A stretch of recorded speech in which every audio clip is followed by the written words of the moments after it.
I, 40F, got married to my husband, 38M, 7 years ago, but we had been together for 18 years. At the time we were engaged, I was finishing up school and he didn't have a job at the time, so we couldn't afford to live on our own. At the time, his parents graciously took us in and we were living in their basement. We had also received some money from them to help us with the wedding and we were so grateful for it. Well, it turns out that money was actually from his own education fund that he was supposed to use for school but never did. I didn't find this out until much later. Anyways, because I was finishing up school, I didn't have time to plan our wedding like I had wanted. I also just didn't have the mental capacity to be taking all of the decision making on. Since he didn't have a job, he took charge and planned the entire wedding. The wedding took place at a little camping site in a public park here in town. There's a little green space in the park that overlooks a river that runs through our city. It rained a little bit in the morning, but his parents had parked a trailer there that we could use to get ready, and so we just sort of stuck it out in there for a little bit and waited for the rain to subside. Before our guests came, we took photos. We only had our best pals as best man and maid of honor. My parents weren't there because I haven't spoken to them in years. His family, our close friends, and a few of my aunts and uncles and cousins came. It was a small, intimate ceremony, but it was lovely. But the wedding bliss didn't last for long. I had no idea that my husband had been unfaithful to me throughout our entire relationship. I recently found out that he had been having an affair with a woman he had met on Discord for a video game that he plans. The revelation hit me like a ton of bricks, shattering the illusion of what I thought was our happy marriage. I couldn't believe that the man I had loved and trusted for so long was capable of such betrayal. When I got my job, I was the main breadwinner. For a while after the wedding, he didn't have a job. We lived with his parents for 4 years after we got married. So it was far from the lovey-dovey, passionate wedding bliss until we moved into a place of our own. Honestly, our bed got pretty dusty.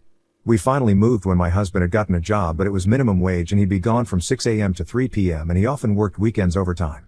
I worked the 9 to 5 and when I came home, he'd have dinner ready for me when I got home and the house would be clean and tidy. Honestly, I thought I had it made and I felt bad that I was so exhausted by the end of the day. Well, you're probably wondering how I found out. He had a Saturday off and because it was so unusual, I thought I'd surprise him with breakfast and fresh coffee. On those random Saturdays off, he'd still get up at his usual time and head to play video games because he said he played with his buddy Pierre, who was in a time zone 2 hours ahead of him. So a little more context on Pierre. My husband would often stay up late to play video games with Pierre, and so even though he'd have to wake up and be at work at 6 a.m., he'd often stay up until 1 a.m. I didn't have a problem with this because we'd have our time to hang out after work until about 11 p.m. and then I'd read my book for a half hour to decompress and he'd just go and play video games and then I'd go to bed. Anyways, I go and make breakfast for him this one Saturday morning. He's already been up playing video games and I walk in, he has his headphones on, and he's got Discord open and he's messaging someone named Pink Bunny. Well, I'm standing behind him, holding this hot cup of coffee, and I'm reading these messages between Pink Bunny and my husband. And they are going far beyond PG.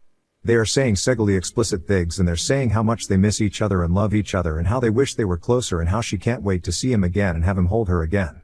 She wants him to do that thing again. Well, I plant the coffee cup down and he fumbles to close the Discord window. I just stood there and I felt numb as I processed the betrayal unfolding before my eyes. The sight of those messages burned into my mind, each word a dagger aimed at the heart of our marriage. I stood there, rooted to the spot, grappling with a surge of emotions threatening to overwhelm me. Hurt, anger, disbelief, they all churned within me, a tempest raging beneath a facade of calm. I said, "How long?" He turned around, his expression shifting from surprise to guilt as he met my gaze. His attempts at explanations fell on deaf ears as I felt the weight of his infidelity crush whatever remained of our shattered trust. He kept saying the classic, "It's not what it looks like, it's just a friend." Then I say, "I saw it all, just tell me how long." And then he admits she's an old friend from before we got married. The very foundation of our relationship trembled precariously, threatening to crumble into ruins. A hollow ache settled in my chest, mingling with a fierce sense of betrayal that seared through my being. So I left the room and he follows me into the kitchen and he falls on his knees and he's bawling his eyes out and crying and saying he's sorry. I told him to get out because the apartment was technically mine. He didn't have the funds at the time to help with the mortgage. He didn't even have a job when we applied for the mortgage, so we had to ask his parents to co-sign. So after that whole fiasco he went to stay with his parents again in their basement. I couldn't stand to be near him any longer. I kept getting calls from his parents that I ignored for a few days. Then his mom came by and I couldn't ignore her anymore. I had told her what he told me and I told her that I was done with him and our whole relationship had been a lie. She tells me to try to make things work and that therapy might help. I say, "I'd how I feel about that, I've pretty much made my mind up." Then she said they put a lot of money and invested a lot of time in our relationship, as in the relationship I've had with him. I say, "What does that mean?" She says they let us stay in their basement so that we could save up money for this apartment and that they co-signed because they thought the apartment would stay in the family. I say sorry, the house is actually in my name and I'm the one that pays the mortgage and I put the down payment on the apartment. I say your son's been a leech and not only is he a leech but he's a lying, cheating, scoundrel.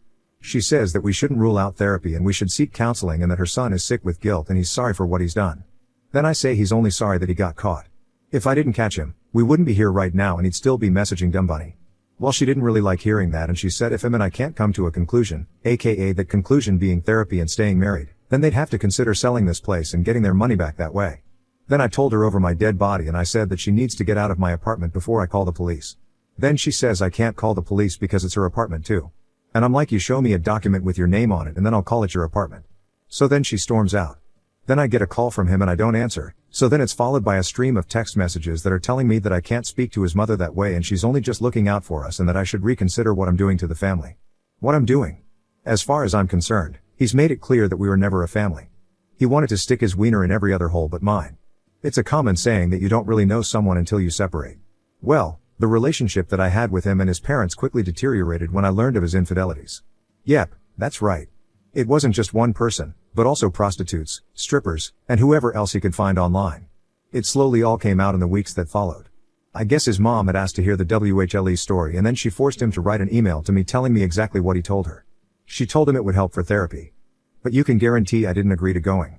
I guess he had dated Pink Bunny, whose real name was Melissa, before we started dating. He said they had met online and at the time she lived about 2 hours away, so she drove here and they hooked up in her hotel room. Then he said she moved to out of state for school but they stayed in touch and played online together.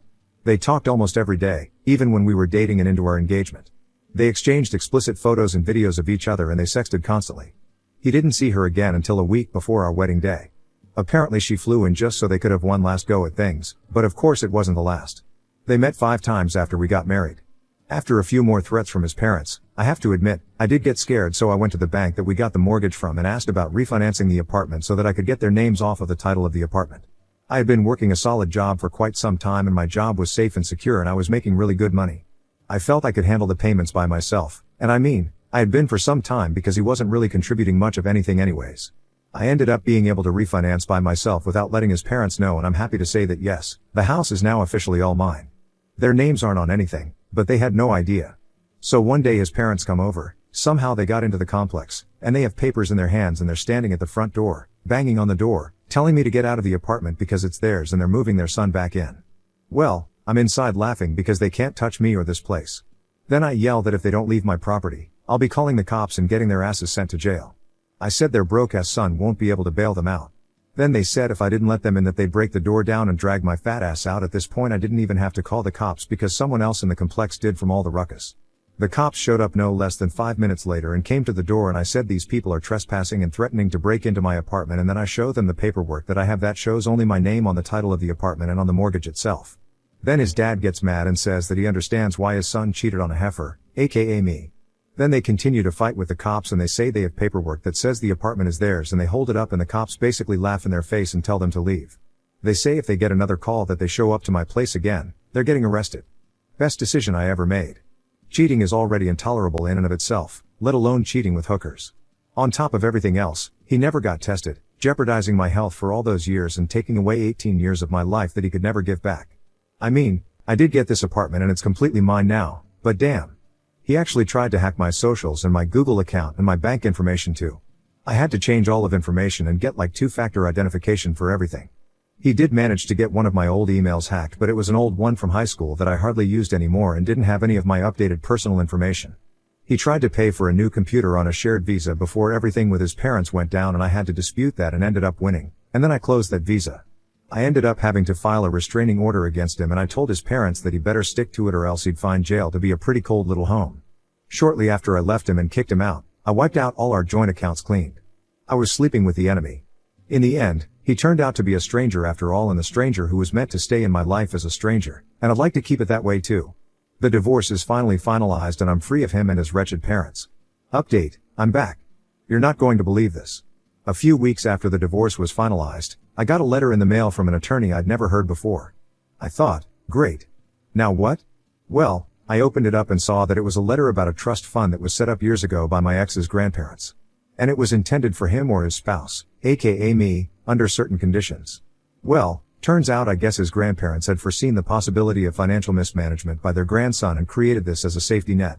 In order for this trust fund to be released meant either the completion of a significant marriage milestone, like an anniversary, or, interestingly enough, a marital dissolution to do. You guessed it. Infidelity. Boom.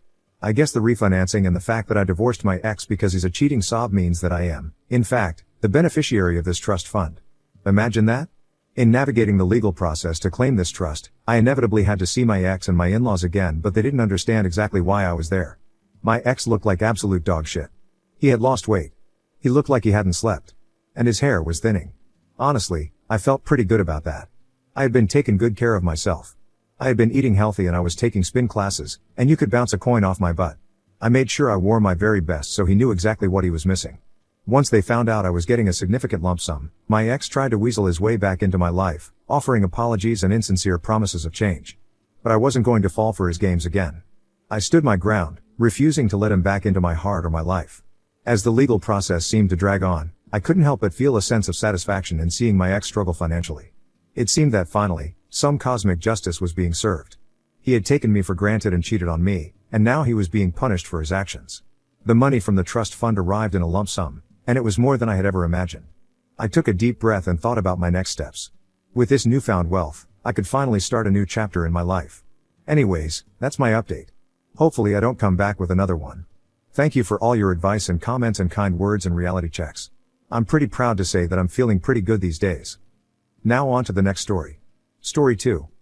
Wife went for late night work meetings, but I found out she was having an affair at her workplace. My wife and I were married for about 4 years before our divorce. I thought we were madly in love with each other. She was my favorite person, my best friend, and the love of my life. I don't understand how things turned out the way that they did, but I'm trying to work through them as best as I can. When we met we fell hard and fast for each other. A mutual friend introduced us because they thought we would have a lot to talk about. We ended up leaving the party we were at that night together and we barely spent a day apart since. I'd never been able to picture a future with a woman until I met her. She completely changed how I felt about love and relationships.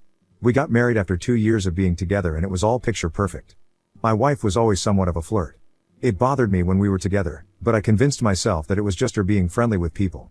I figured that as long as she was coming home to me at the end of the day, it wasn't that big of a deal. I've dated a lot of women, but one of my fatal flaws as a bachelor was how clueless I was when women were coming on to me. I had countless friends always telling me that a woman was hitting on me when I didn't even notice. So, when I invited a friend from work over for dinner one night and my wife saw how she was acting toward me, we had a conversation. My wife told me that the friend from work was obviously into me and she was nervous about our relationship. I assured her that she was the only woman for me and that I hadn't even noticed the woman was flirting with me. She listened to what I said, but she needed to see proof of it for herself. We had a long conversation that night about boundaries and having the ability to look through the other's phone when needed. I gave her my information and she looked through my text message exchanges with my coworker and she found nothing suspicious. She gave me her cell phone information and I briefly looked at her phone, but I didn't really have anything to look for. There was a point when my wife started spending a lot of time at work after hours. I didn't question it because I knew she was trying to put in the work to get a big promotion. It was extremely competitive as well, so she needed to have a leg up on some of the people she was competing for it with. She would come home exhausted and hop right in the shower before going to bed. She never wanted to tell me about work when she got home and I assumed it was because she was stressed and exhausted from everything. She kept doing that for about 3 weeks until she came home furious one evening because she didn't get the promotion. She just kept yelling about how hard she worked and how she was doing things nobody else was doing because she wanted it so badly. She made it seem like it was a boys' club at the office and the only reason she didn't get the promotion was because she was a woman. I was angry on her behalf. I knew that she was smart and very dedicated to her job, and if they weren't promoting her because she was a woman, that was not only unfair but illegal. When I saw how upset she was, I was encouraging her to quit her job and go somewhere where she would be appreciated. Several weeks went by and things started to go back to normal with her. She was annoyed that she didn't get the promotion, but she sucked it up and went back to work as she always had. I was working from home one afternoon when I got an Amber Alert notification on my phone. The alert freaked me out, so I swiped it away very quickly to make the sound disappear. However, I could hear the alert going off from somewhere under my bed. I was confused about that. Right away, I got up and started digging through some of the bags and storage containers we kept under there to find out where it was coming from. I found an old tote bag hidden inside a plastic storage container with a cheap cell phone inside. It was turned on and had about half the battery life remaining. I got rid of the Amber Alert notification and just stared at the phone, confused about why it was there. My wife and I were on the same phone plan and I knew that she had an iPhone, not some chintzy little plastic phone. For a second, I assumed it was probably just an old phone of hers. But that didn't explain why it was on and had battery life to it. I unlocked it and took a quick look through it to see what was going on with this phone. I could see that it was on silent mode, so had it not been for the Amber Alert I wouldn't have even known it was there. Aside from a few missed calls from toll call numbers, there was only one number that was frequently called and texted. I recognized the name right away. It was one of my wife's coworkers. Let's call him Chris. We would invite Chris and his wife over for dinner often. We went on double dates with them. They had their first baby on the way and everything. I took a deep breath and I looked through the messages. It was clear they were having an affair. They had been exchanging pictures with each other and talking about what they were going to do with each other the next time they could be alone. There were messages where Chris told my wife that he was thinking about her when he was sleeping with his wife. My wife would reply by sending him a picture of her topless or something like that. They made plans together to both stay late after work and be with each other. The more I scrolled through the messages, I realized that there was never a promotion that my wife was trying to get. She had come up with a very elaborate lie to cover for what she was really doing after work. I completely believed it too. I was heartbroken with what I found. My wife was the woman of my dreams and I was over the moon to be with her. Then I found out that she was cheating on me. I almost wanted to put the phone back and pretend like I hadn't found anything out. But I knew I couldn't do that. How was I supposed to look at her the same way after I knew what she had done? I was going to have to divorce her and the idea of that was heart-wrenching. I got back to my computer and immediately started looking up some information about divorce. While I was doing that, my wife texted me and told me that she would be staying late at work again because she needed to prepare for a meeting the next day. After what I'd seen, I knew it was a lie. I hadn't been angry up until that point. I was sad and defeated, but when she lied to me again and I knew what was really happening, I was furious. I thought over what I wanted to do for a few minutes before an idea struck me. I called Chris's wife and I asked her if they wanted to come over for dinner that night. She told me it sounded great, but Chris was staying late at work. I told her we would schedule it for another time and hung up. About 10 minutes later, I texted her and told her that my wife was staying late too. I suggested that we be supportive, caring partners and grab some takeout and bring it to them. She was all for that idea. We met up around 5:30, went to grab some Chinese food, and drove together to the office where our partners worked. I knew that we would likely be walking into both of them having sex and I was nervous to see it. I started to feel bad that I had involved Chris's wife in all of this. She certainly didn't need to see what was about to happen. Unfortunately, it was too late to go back. We got to their office about 45 minutes after everybody would have normally left for the day. There were a couple of cars in the parking lot. One of them I recognized right away was my wife's. Both of us went inside and took the elevator up to the office where our partners worked. When the elevator door opened, we could hear the sounds of people having sex. They weren't really making much of an effort to hide what they were doing. I was surprised that his wife immediately dropped the food on the ground and stormed through the office to see what was happening. I let her lead the way and she brought us to a small conference room where both of our partners were completely naked and on the floor having sex. She slammed the door open and walked over to her husband, pulling him off my wife by his hair. Chris saw her and started immediately trying to apologize and explain what was happening. My wife immediately stood up and tried to get dressed. I didn't say anything. Instead, I just turned around and walked away. I knew exactly what I was going to be walking into, but part of me wished that I had hallucinated everything or something like that. My wife got dressed and followed me out of the office, begging me to stop and listen to her. I stopped and I gave her a moment to try and explain what was happening. She told me that they had been working late at the office one night and it just happened. They were just having sex and that was all there was. She told me that she still loved me more than anything in the world and didn't want to lose me, but she wasn't happy with monogamy. I didn't want to listen to what she was saying, so I just left. I waited by the car for Chris's wife so we could leave together. She was extremely upset when she got in and was just crying about how he was the one who wanted a baby and that was how he was going to act after she was pregnant. I felt even worse for her than I did for myself as she was talking. I finally got home after dropping her off and I packed a bag for myself to go stay at a hotel. I couldn't stand to be around my wife after that. I contacted a divorce attorney and we got the paperwork ready to be filed. As soon as it was ready, I gave it to her. She tried as hard as she could to convince me to stay with her and pursue an ethically non-monogamous lifestyle with her. She told me that would mean I could sleep with other women, like that was an incentive for me to forgive everything she had done. I didn't want that. I didn't want to be with other women. I wanted to be with my wife who I thought I loved. We ended up getting divorced and I was awarded our house. I didn't want to live in the house that I shared so many memories with her in, so I ended up selling it. Chris and his wife also divorced. Their divorce was a lot messier than ours because there was a child in the picture and they had to go through custody. But the wife was awarded full custody of their kid and she got to keep their house. Plus, he had to pay her spousal support and child support. On top of that, they were both let go from their job after I informed their employer that they were staying late at work to have sex in the office. I haven't spoken to my wife since the divorce, so I don't know if she's found another job or if she is still looking. All I know is that she's not going to be able to use her previous job as a reference because of how she was terminated.